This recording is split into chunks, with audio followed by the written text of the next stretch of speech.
양해해 주시기 바랍니다. 오늘 제목은 내 영혼을 살리는 질문의 힘이라는 제목으로 저와 여러분 함께 말씀 나누기를 원합니다.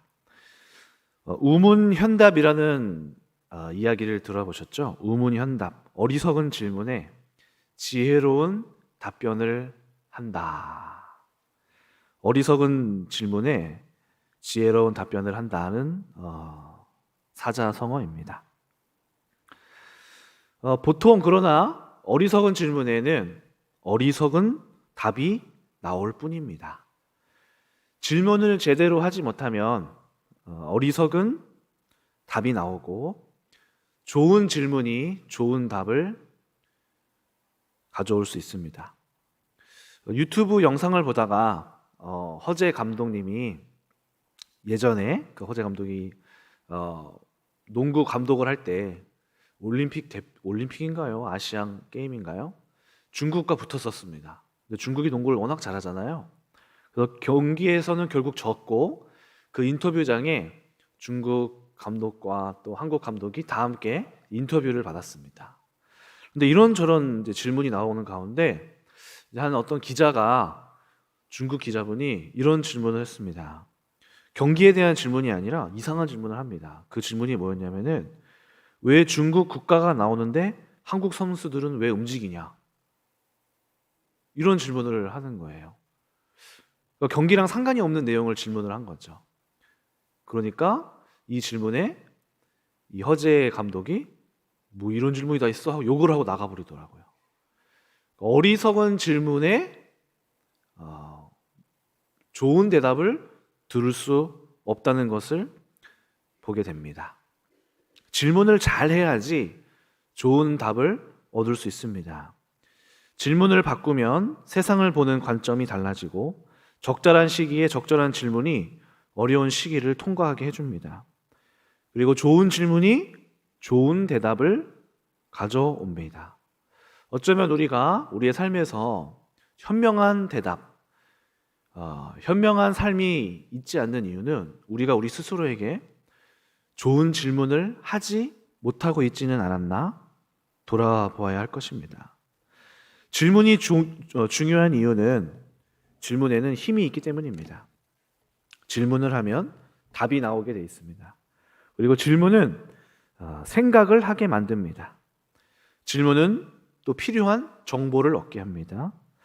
또 질문은 마음을 엽니다. 질문은 스스로를 설득하게 합니다. 질문을 스스로에게 하여서 자기 자신을 설득하는 것이죠. 그래서 우리는 여러 가지 이제 질문을 통해 삶에서 필요한 것을 얻어낼 수도 있고 또 사람의 마음을 얻을 수도 있습니다. 특별히 사역을 하면서 중고등부 아이나 초등부 아이나 사역을 할 때 참 특히 중등부 아이들의 마음을 여는 게 그렇게 어려운지 모르겠습니다. 중등부 아이들과 대화를 하다 보면은 대화가 안 돼요. 안녕? 왜? 잘 지냈어? 네. 이렇게 네만 하고 어떤 그래 그럼 할 말이 없구나 하고 대화를 할 수 없게 됩니다. 그런데 대화를 하다 보면은 우리가 질문을 할 때 어쩌면 좀 더 구체적으로 질문을 해야 되지 않았나 이런 생각을 하게 됩니다. 질문 중에서도 개방형 질문이 있고 폐쇄형 질문이 있다고 합니다. 폐쇄형 질문을 하게 되면은 예, 아니요밖에 답할 수가 없대요. 예, 아니요. 좋았어? 예. 안 좋았어? 아니요. 이런 거 질문들이 예, 아니요라고밖에 답할 수 없는 질문이 폐쇄형 질문이라고 합니다. 개방형 질문은 어땠니? 이것은 어떻게 생각하니? 라고 물어봄으로써 이렇게 이랬어요 라고 답을 하게 하는 것이 개방형 질문이라고 합니다. 그래서 저도 말씀 공부를 하고 나서 꼭 말씀 공부를 하는 우리 성도님과 대화를 합니다. 나눔을 합니다. 그때 만약에 오늘 말씀 공부 좋았나요? 네. 네, 알겠습니다. 이렇게 끝날 게 아니라 오늘 말씀 공부 어떠셨나요? 그러면은 이렇게 했습니다. 이런 것을 느꼈습니다. 더 구체적인 질문은 이렇게 할 수가 있죠. 오늘 어떤 부분에서 새롭게 깨닫게 된 게 있나요? 어떤 생각을 하게 되셨나요? 마음에 남는 건 어떤 내용이었나요? 이런 질문을 더 던져본다면 맞아요. 오늘 말씀 공부하면서 이런 게 느꼈어요. 라고 이야기를 해주십니다. 그래서 그냥 오늘 말씀 공부 좋았죠? 예, 좋았어요. 라고 끝낼 게 아니라 그래요? 어떤 점이 좋았어요? 어떤 말씀이 깨달아지셨어요? 어떤 부분에서 새롭게 알게 됐어요? 라고 구체적인 질문을 더 던질 때 그분이 맞아요. 오늘 말씀에서 이런 점을 깨달았어요.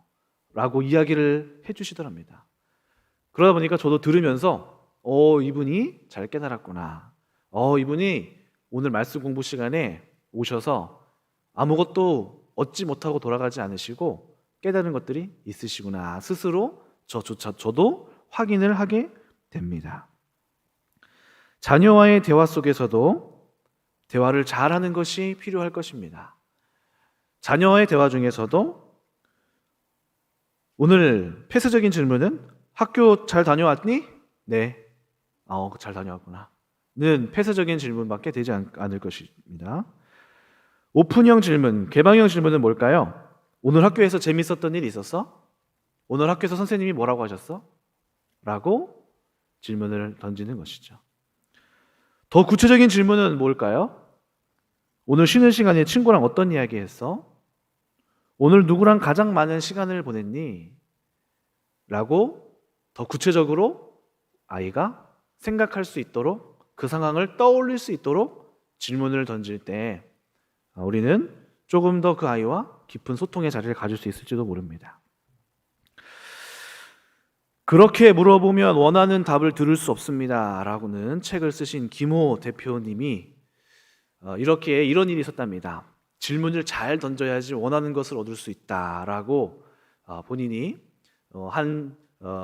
미국에 있는 이 심리학 박사님의 강의를 듣고 하나의 생각을 하게 됐다고 합니다. 그 미국의 세미나를 들었는데 거기에서 하시는 말씀이 뭐냐면은 언제나 예외를 물어봐라. 예외성을 항상 물어봐야 된다. 이렇게 이야기를 하셔서 본인이 실험을 해봤답니다. 미국에 있었던 사업장에 가서 쇼핑을 하는데 저기에 너무 좋아 보이는 어떤 사람이 한번 입었다가 이제 벗어나서 가격이 조금 다운된 옷이 있더래요. 그래서 이분이 저 옷을 너무 갖고 싶네. 혹시 저 옷이 얼마인가요? 했더니 자기가 생각하는 것보다 그 이상의 가격을 얘기하는 거예요. 그러니까 처음에는 비싸네. 못 사겠다. 집에 가야겠네. 이렇게 하다가 그 예외성이라는 단어가 생각나서 직원에게 이렇게 물었답니다. 저기 직원 여기 선생님, 제가 이 옷을 정말 사고 싶은데 제가 저 옷을 살 수 있도록 우리 직원분께서 좀 도와주실 수 있을까요? 또 다른 방법이 있을까요? 이렇게 물어봤대요.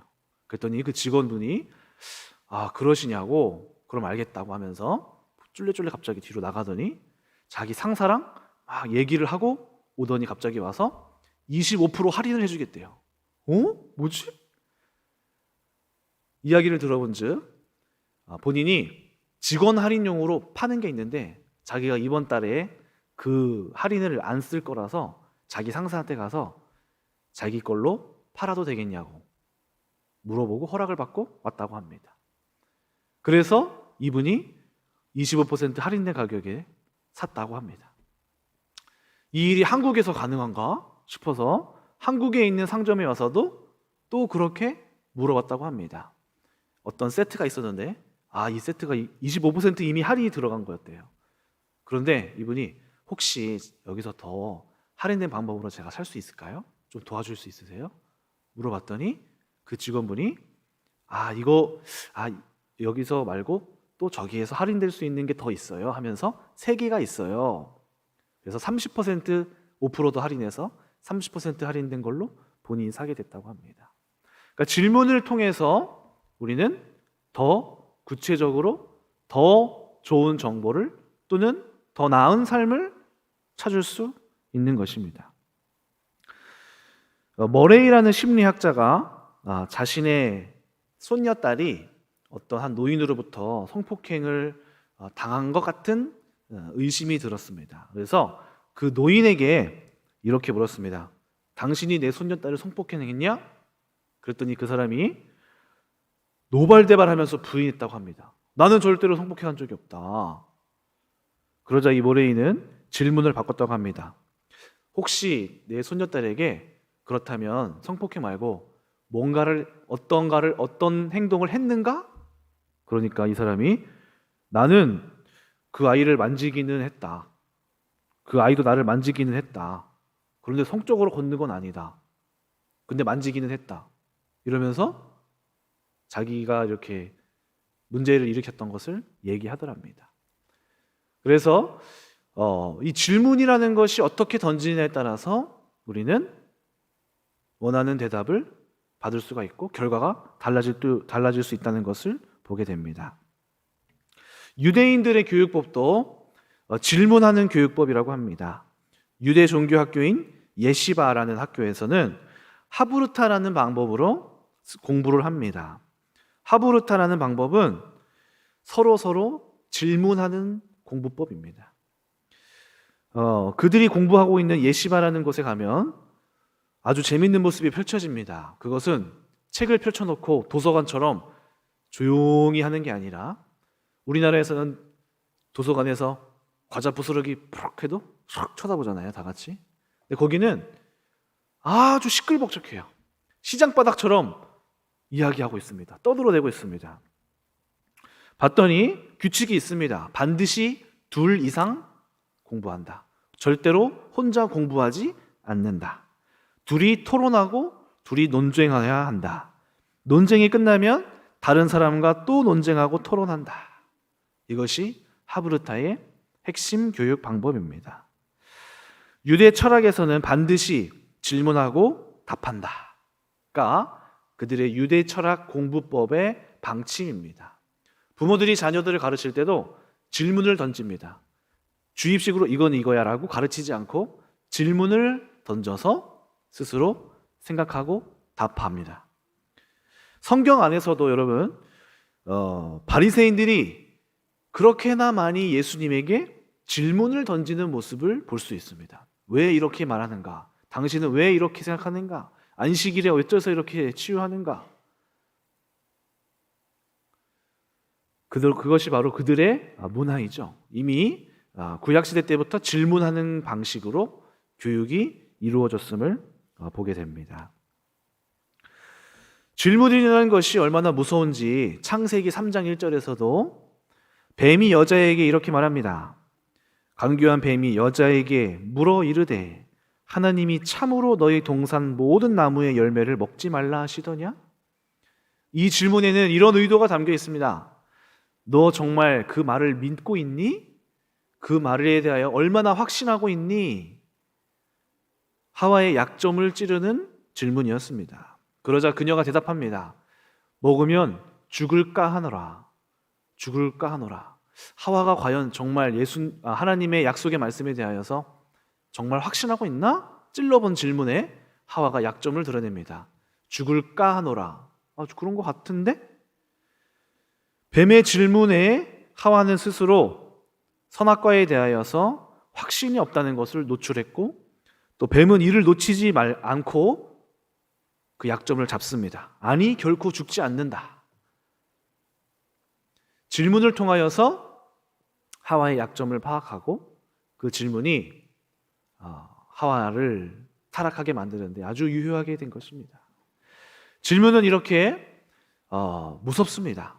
질문을 통하여서 다른 결과를 낼 수 있는 것이 질문입니다. 이 질문이라는 것은 우리의 영적인 생활과 연관지어집니다. 오늘 본문에서 여호사밧도 결정을 하기 전에 하나님 앞에서 어떠한지 물어보자라고 이야기합니다. 우리의 신앙생활에서도 하나님 앞에 질문을 잘해야 하고 나 스스로에게 질문을 잘 해야지 영적인 응답의 결과도 달라지게 될 것입니다. 특히 사무엘을 낳았던 한나를 생각하게 됩니다. 아이를 낳지 못할 때 한나의 질문은 하나님 왜 나 아이를 못 낳게 하시는 거예요? 왜 나만 아이를 못 낳게 하시는 거예요? 라는 질문이었을지도 모릅니다. 그런데 그녀의 질문이 바뀝니다. 하나님, 이 땅을 향하신 당신의 뜻은 무엇입니까? 하나님, 이 땅을 향한 주님의 그 뜻이 무엇입니까? 그런 질문이 바뀌자 시야가 달라지고 하나님께서 원하셨던 질문을 하였고 하나님이 원하셨던 응답을 그녀는 얻을 수 있었습니다. 저는 이 신앙도 훈련이 되어져야 한다고 생각합니다. 이 믿음의 세계라는 것이 참 신비합니다. 이 믿음의 세계, 성경의 세계는 영적인 세계입니다. 영적인 세계는 보이지도 않고 영적인 세계는 만져지지도 않습니다. 그런데 오늘 현실과 무관하냐라는 질문을 했을 때 전혀 그렇지 않다라고 얘기할 수 있습니다.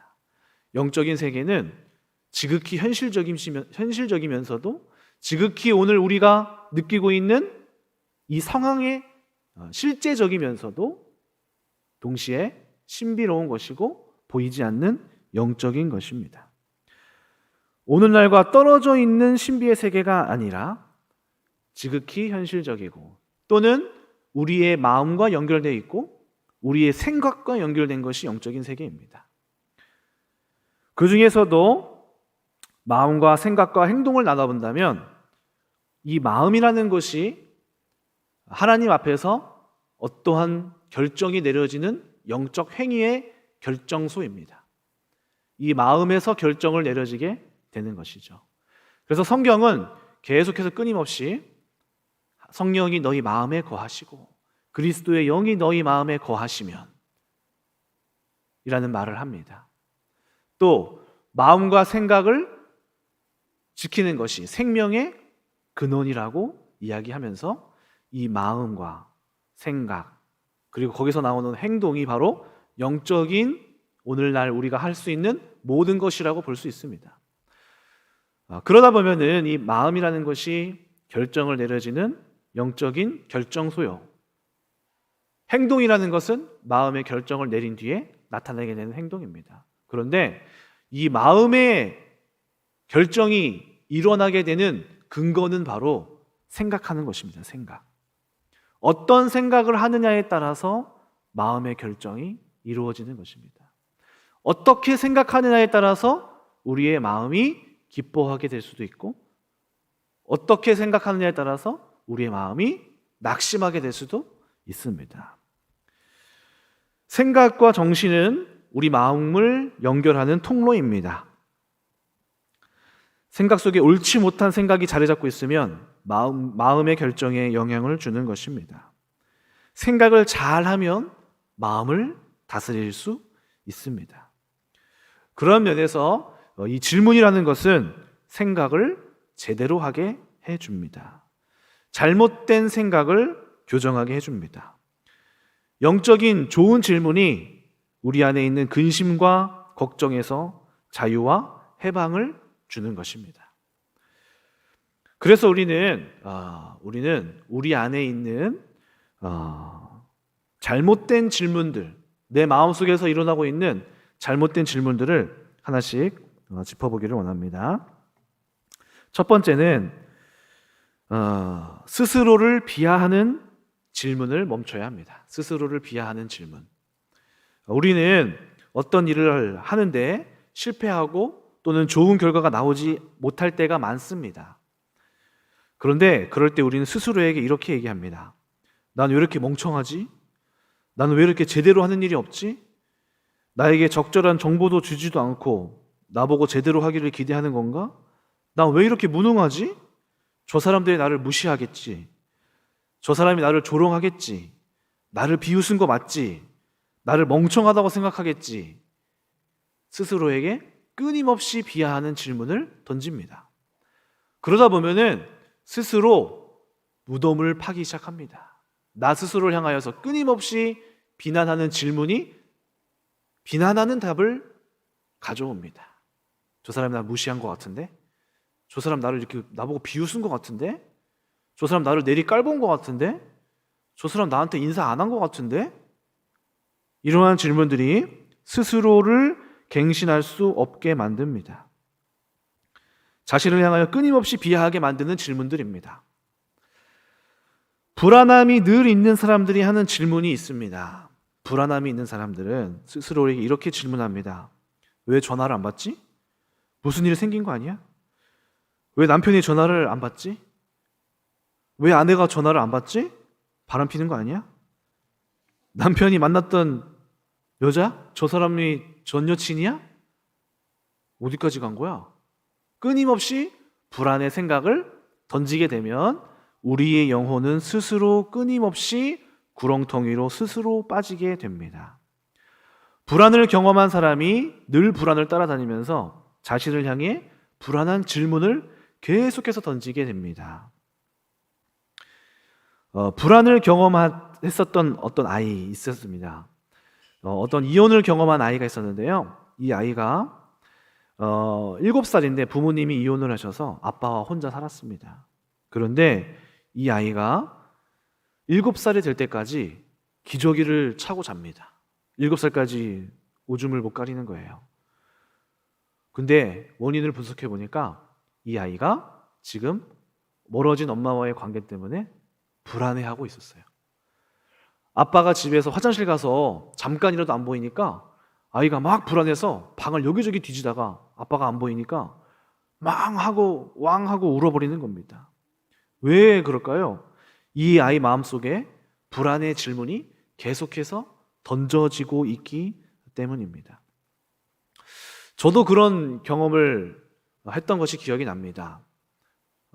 부모님께서 싸우실 때가 있었죠. 어린 시절에. 그런 모습을 보면은 제 안에서 늘 불안의 질문들이 저의 속에서 나왔음을 보게 됩니다. 특히 저한테 있었던 불안의 질문은 엄마 아빠가 늦게 들어올 때 엄마 아빠가 차 사고 나서 죽었다. 엄마 아빠한테 무슨 일이 났다.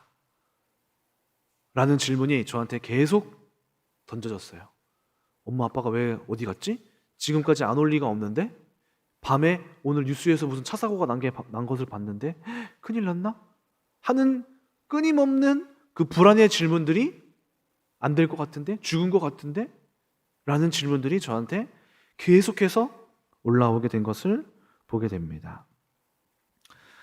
마음속에 근심과 걱정이 있으면 온몸이 무거워지고 우리 가운데 불안을 주는 요소들이 있으면 빚에 시달리거나 관계가 좋지 못하거나 자녀가 아프거나 부모님이 헤어질 것 같거나 모든 어려움이 있을 때 우리는 우리의 영혼 가운데에 불안이 시작되고 이 불안으로 인하여서 이상한 행동을 하게 하는 것입니다.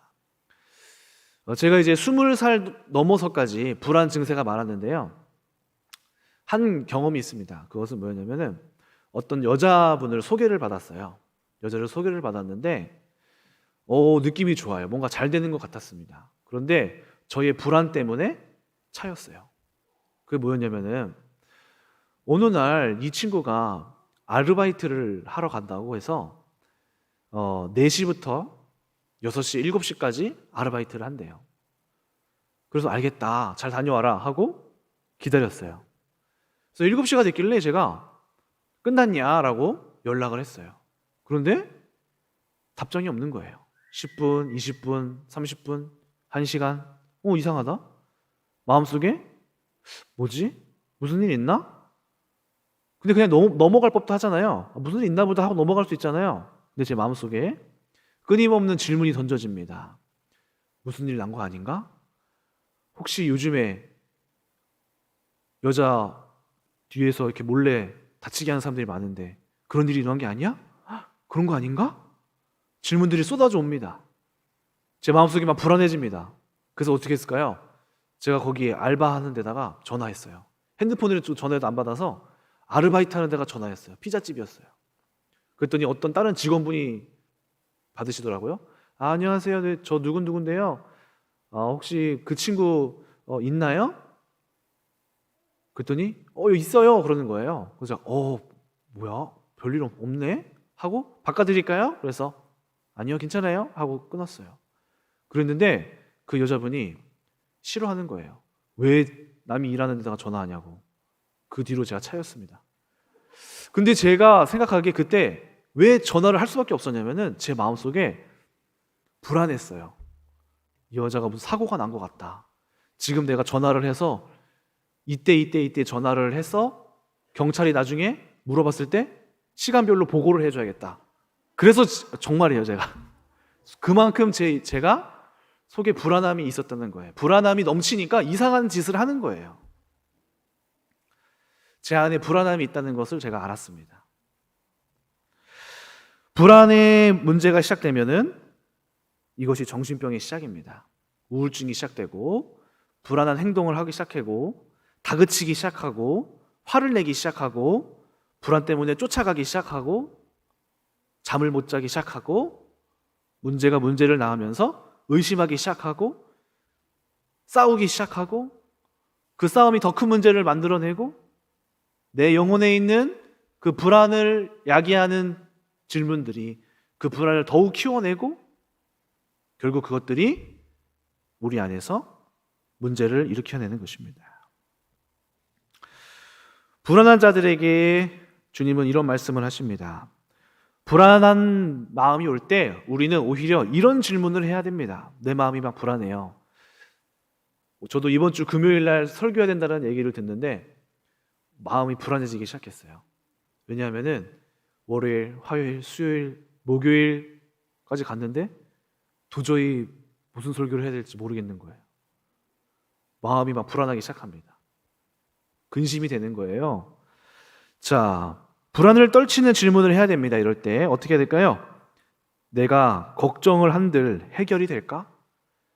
내가 걱정을 해봤자 이 문제가 해결될까? 마태복음 6장 27절에 이렇게 말씀하십니다. 예수님께서는 염려함으로 그 키를 한 자라도 늘릴 수 있겠느냐? 염려해봤자 소용없다. 이겁니다. 이러한 질문을 해야 됩니다. 이 문제로 이렇게 고민할 가치가 있는가? 내가 지금 더 중요한 문제가 없을까? 또 이런 질문을 해야 됩니다. 내가 걱정을 하든지 안 하든지 어차피 일어날 일이 아닌가? 그런데 내가 지금 이렇게 불안해하면 될까? 또 이렇게 질문을 할 수 있습니다. 이 문제가 오히려 전화위복이 되지 않을까? 역전되지 않을까? 성경은 또 뭐라고 말하고 있을까? 마가복음 11장 24절을 찾아보게 되는 것입니다. 그러므로 내가 너희에게 말하노니 무엇이든지 기도하고 구한 것은 받은 줄로 믿으라. 그리하면 너희에게 그대로 되리라. 그래, 내가 오늘 기도했는데 받은 줄로 왜 믿지 못하고 있지? 왜 안 믿고 있지? 왜 내가 받은 줄로 주님께서 나의 기도를 들으셨고 왜 맡기지 못하고 있지? 질문해야 합니다. 또 주님은 뭐라고 말씀하시지? 찾아보게 됩니다. 요한복음 14장 1절 너희는 마음에 근심하지 말라. 하나님을 믿으니 또 나를 믿으라.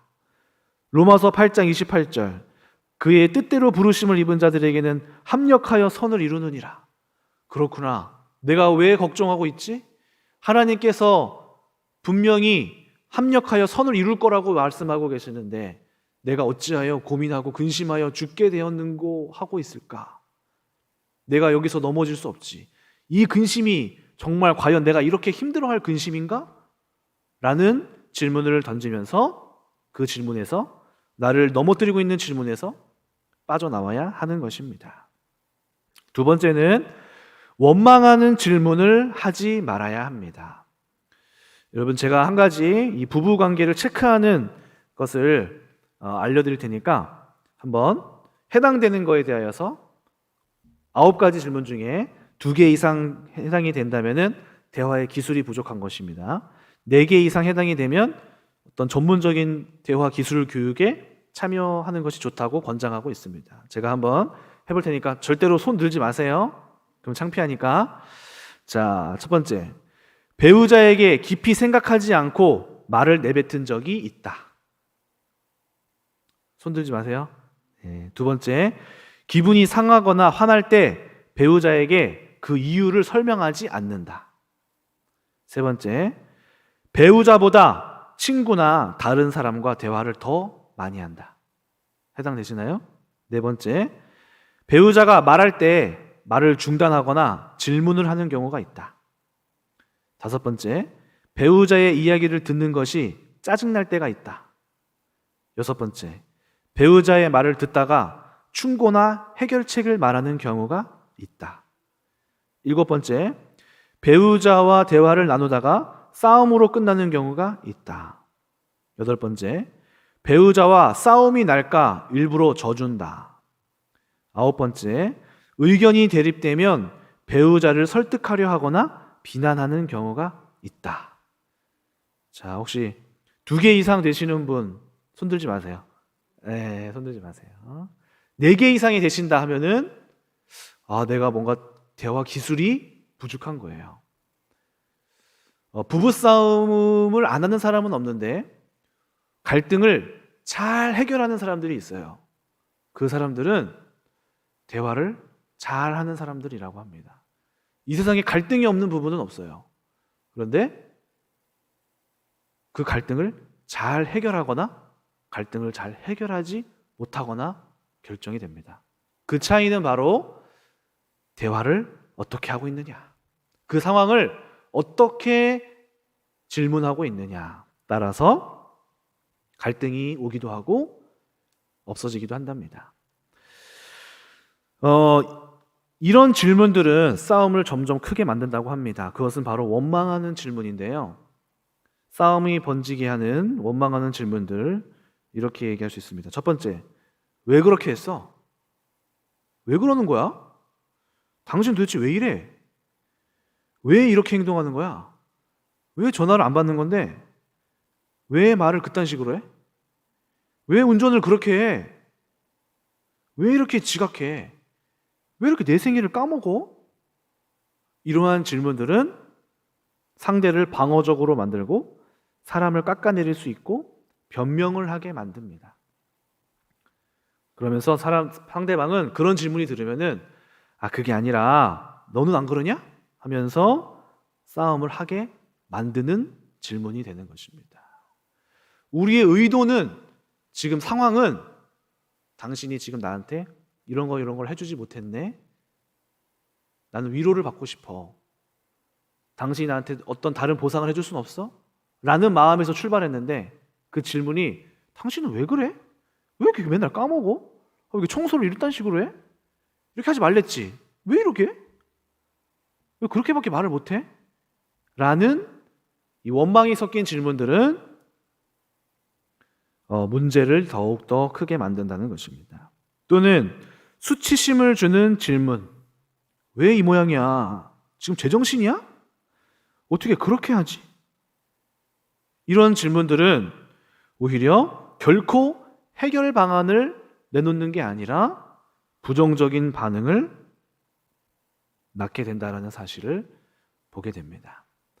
저의 기도 제목 중에 하나가 뭐였냐면은 주님, 말을 예쁘게 하는 사람을 만나게 해 주시옵소서.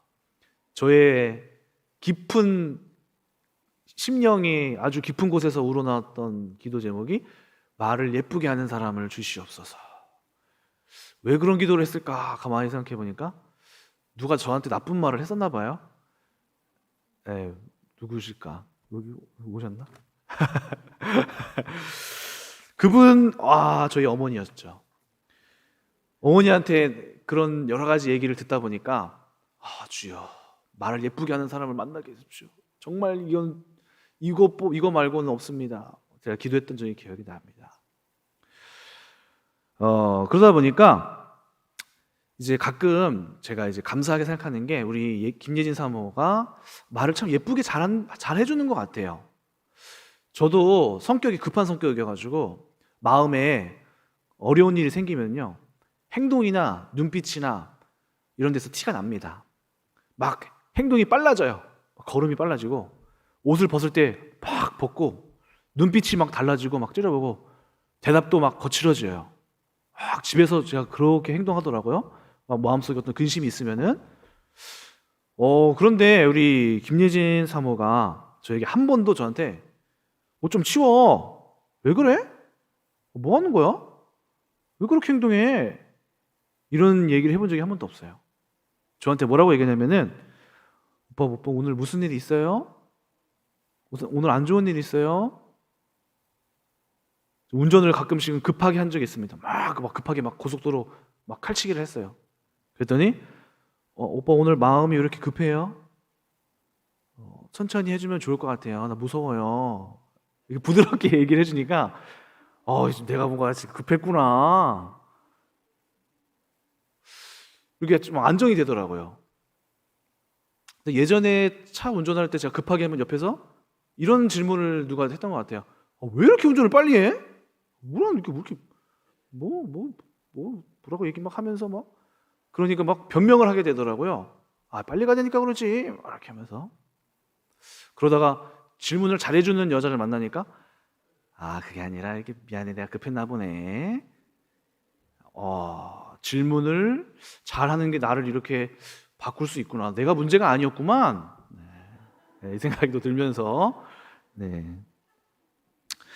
그래서 비난하는 질문을 하기 전에 우리가 한 번 더 생각을 해야 합니다. 저 사람이 오늘 평소 같지 않네. 무슨 일이 있나? 어떤 일이 있었어요? 이야기 좀 해줘요. 힘들면 나한테 얘기해요. 지금 벌어진 상황에 대해서 왜 저래? 하지 말고 그 사람의 상태를 살피는 그런 시야가 필요하지 않을까 생각하게 됩니다.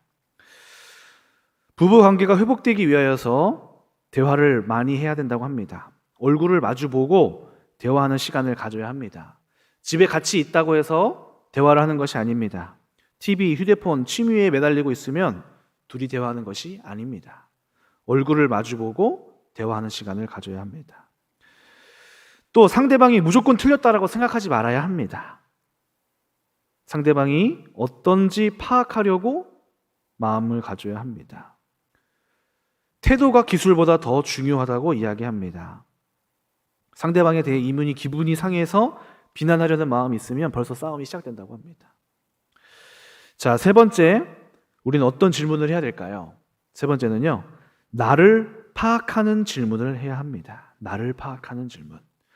신앙생활을 하다 보면은 나에 대한 질문보다 상대방, 나와 갈등이 있는 저 사람이 이렇게 문제가 있는데 라고 생각할 때가 있습니다.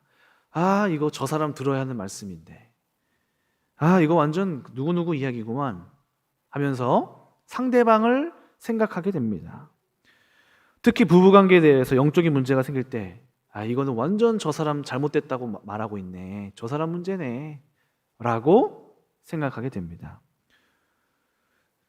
또는 이런 말도 합니다.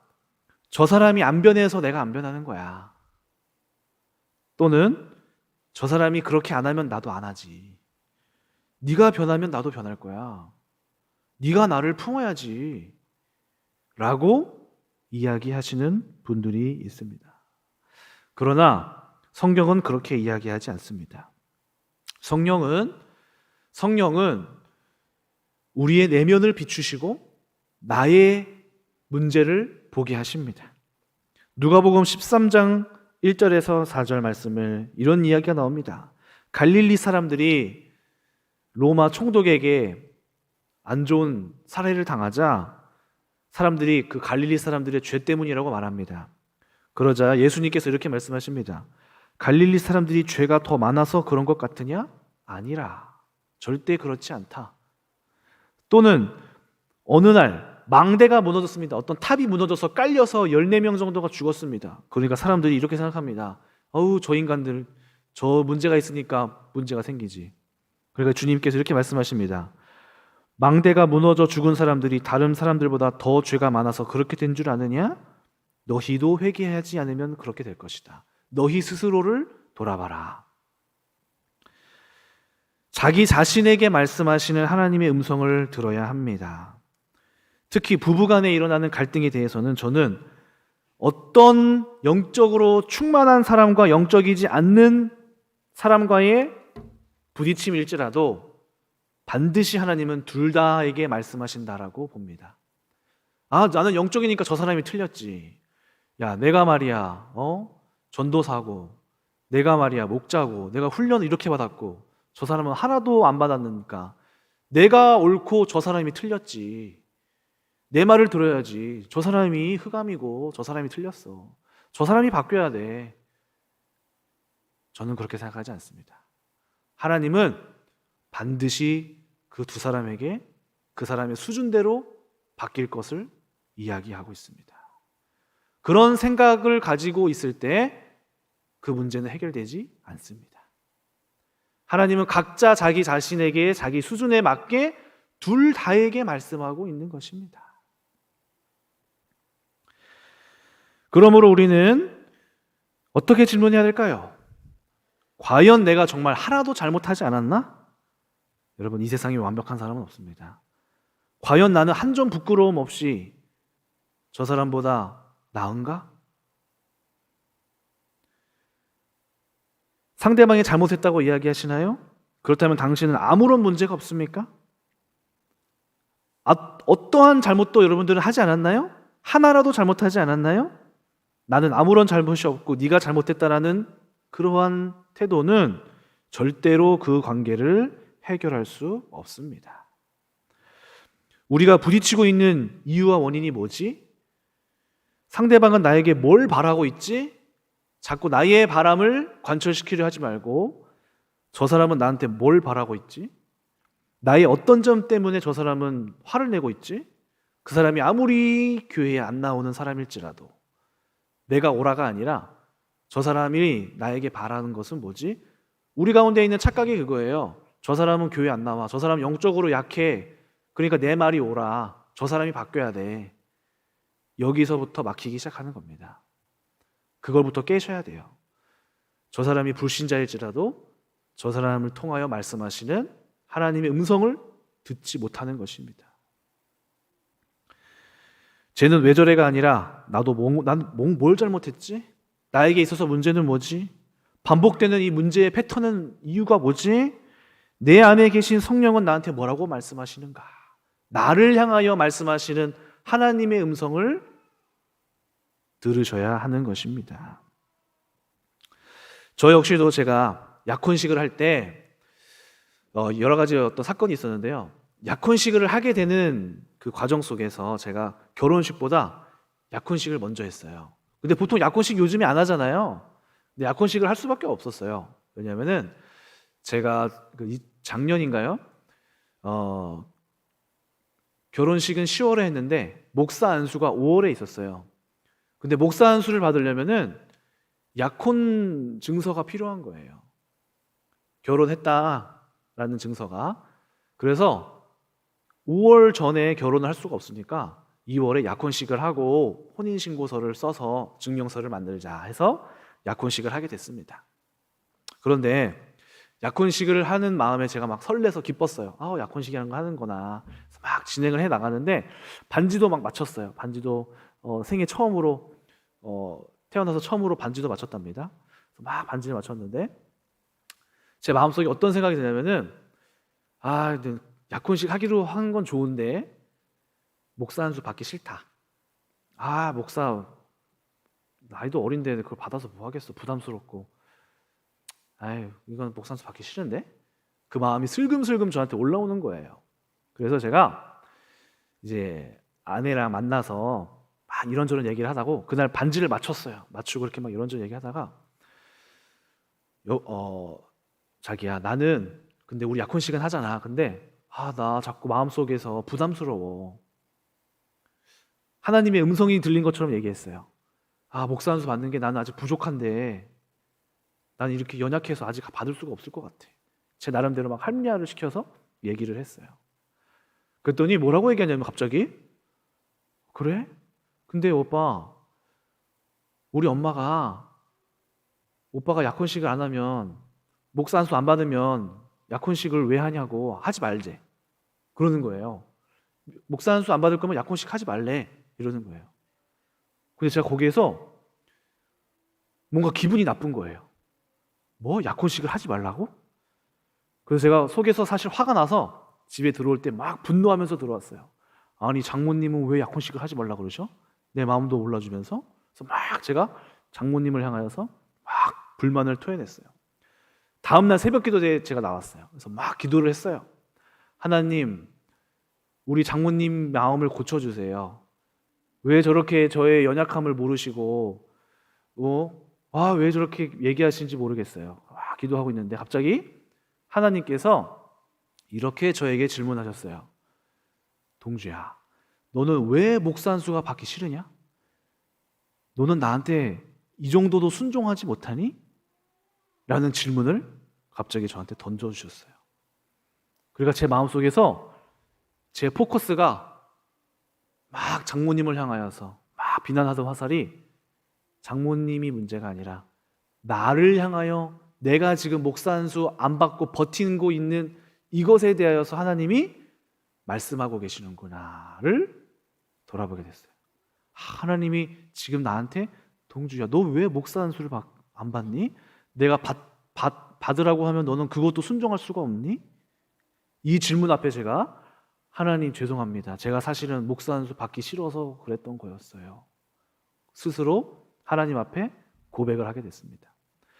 하나님께서는 반드시 우리 가운데 우리를 향하여 성령께서는 말씀하시는 바가 있는 것입니다. 자, 네 번째는 지레 짐작하지 말아야 합니다. 지레 짐작하지 말아야 합니다. 갈등의 원인은 지레 짐작하여서 질문하는 것입니다. 사람들은 말을 오해한 채 저 사람이 나랑 같은 생각을 갖고 있다고 착각합니다. 그래서 우리는 확인해야 합니다. 내가 이렇게 물어보는 말이 네가 잘 이해하고 있는가? 지레 짐작의 뜻은 확실하지 않은 것을 성급하게 미리 짐작하는 것입니다. 그래서 너 이렇게 생각했잖아. 너 이런 거잖아. 너의 말의 의도는 이런 거잖아. 라면서 내가 지레 짐작하여서 너 이렇게 했지?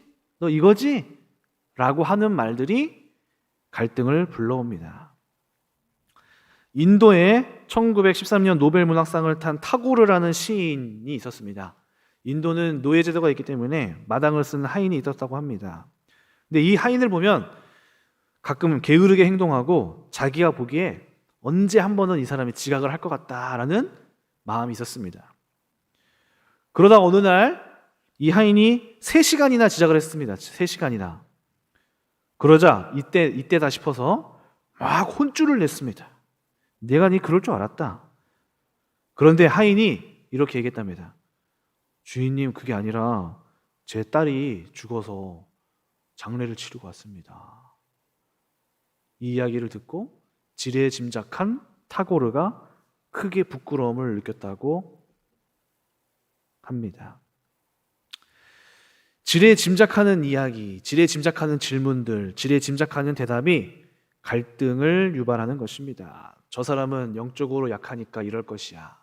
저 사람은 그동안 이렇게 해왔으니까 이렇게 할 것이야. 이런 질문들이 바로 갈등을 유발하게 됩니다. 자, 시간이 많이 가서 제가 마지막으로 하나 이야기하고 마치겠습니다.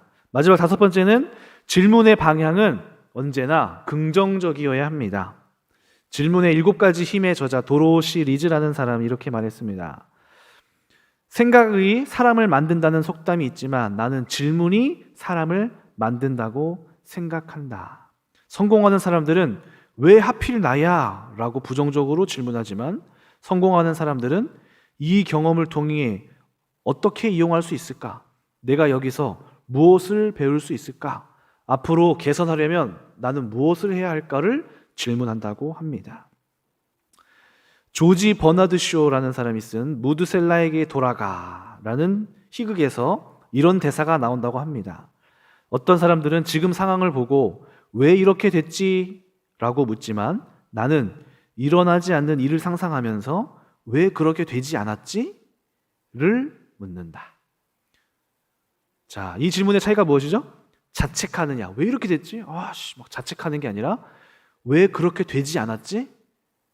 조금 더 도전적이고 방법을 추구하는 방식으로 질문을 돌릴 때 우리는 낙담에 빠지는 게 아니라 새로운 방법을 향하여 추구하게 되는 생각을 하게 된다는 것입니다. 질문이 생각을 결정하고 마음을 결정하고 행동을 결정하는 것입니다. 하나님이 뭘 약속하셨지? 하나님이 자녀에게 주어진 특권은 무엇이지? 하나님은 살아계시지? 나는 하나님의 자녀가 맞지? 하나님은 나를 버리시지 않았지? 나를 향한 생각은 재앙이 아니라 미래와 희망을 주시는 거라고 말씀하셨지? 끊임없이 우리를 향하여서 하나님의 약속을 떠올리게 하는 질문들을 던질 때 우리는 우리를 낙심에서 빠뜨리는 질문으로부터 빠져나오게 될 것입니다. 한 가지 이야기를 하고 마치겠습니다. 저를 도전하게 만든 질문이 있었습니다. 야고보서 5장 17절에 나타나는 이 야고보의 기도에 대한 이야기였습니다. 야고보가 이렇게 얘기합니다.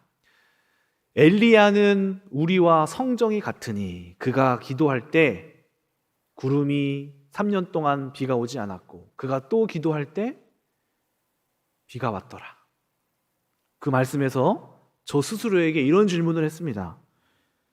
나랑 엘리야랑 차이점이 뭐지? 내가 엘리야랑 다른 게 뭐지?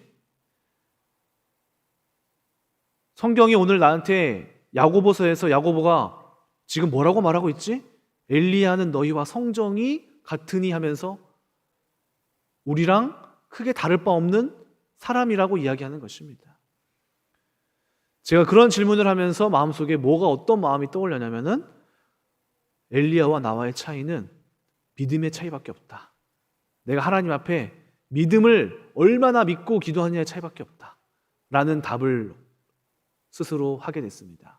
그런데 그 순간에 믿음이 갑자기 차고 넘치게 막 충만하게 올라오는 거예요. 제 마음속에.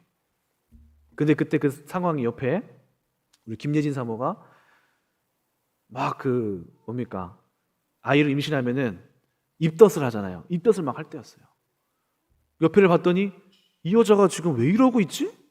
막 저는 믿음이 올라와서 이 엘리야의 기도가 막 뜨거워지고 있는데 이 여자가 뭐 이러고 있어요. 이거 지금 뭐야 이거 왜 이러고 있어? 그래서 제가 새벽 기도 때 갑자기 제가 한 번도 그렇게 기도해 준 적이 없거든요. 배를 움켜잡고 예수의 피로 떠나가라 있더라 기도했어요. 갑자기 믿음이 올라오길래 그냥 했어요.